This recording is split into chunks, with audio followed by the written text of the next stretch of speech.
Donc je m'appelle Sébastien Brice, donc j'ai 40 ans et donc je travaille donc dans le NOC d'Icula. Donc NOC, ça veut dire Network Operating Center. Et donc ça fait maintenant 1 an que donc j'occupe la fonction de technicien opérationnel et donc je m'occupe avec mes collègues des clients d'Icula.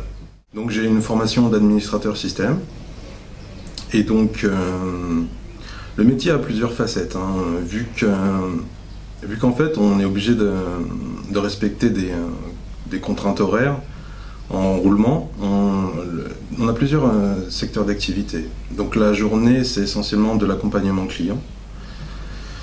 Et donc on s'occupe, on a un call center, un petit call center qui permet donc de nous occuper de pourvoir les demandes des clients. En ce qui concerne donc l'activité nocturne, notre job revêt une facette complètement différente, puisqu'on laisse place, on raccroche notre combiné et on surveille en général les graphes, le monitoring, on surveille donc l'activité réseau qui se produit sur le data center. Donc c'est une activité qui est quand même qui nécessite d'être attentif, puisque donc Internet, c'est quand même quelque chose qui est ouvert en 24/7, qui est ouvert tout le temps, qui est très changeant. On doit être alerte si une attaque se déclare. Donc on a des procédures d'astreinte pour lesquelles nos spécialistes peuvent répondre très rapidement à toute heure. Eh bien, je dirais que le marché donc, du cloud est en pleine effervescence, hein.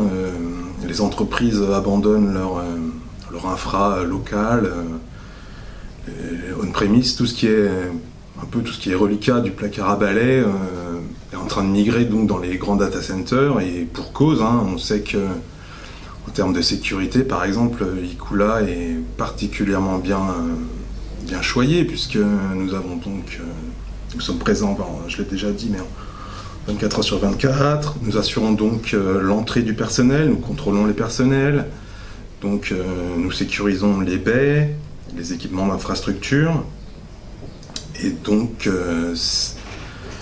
l'engagement vers le cloud et les data centers, c'est directement lié en fait. Il y a une corrélation directe.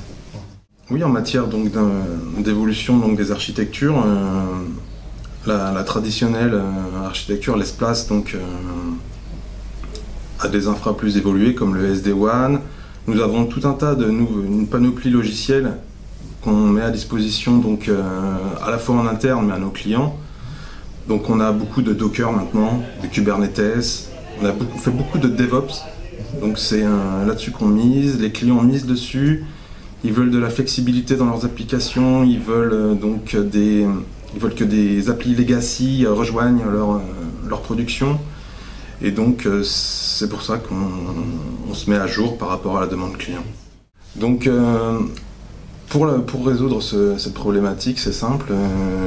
Nous rendons horizontal donc les process métiers entre nos clients et nous, par exemple en fournissant la containerisation, Docker, des templates tout faits avec des modèles d'application qui ont fait leurs preuves, et par conséquent les clients en sont friands, et ils s'appuient sur un socle sécurisé qu'ils peuvent déployer à souhait pour combler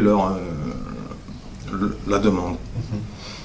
En matière de sécurité, donc, nous sommes très à cheval sur les nouvelles normes. Donc nous respectons différents référentiels de sécurité, hein. Nous avons une politique de sécurité basée sur MEARI, méthode harmonisée des risques informatiques. Et nous avons donc des cadres dont le seul rôle est donc de veiller au quotidien à l'application des directives. Nous avons donc un PRA nous sommes forts donc de 2 data centers. Nous avons donc cette chance de pouvoir sécuriser vraiment avec une disponibilité forte les données de nos clients.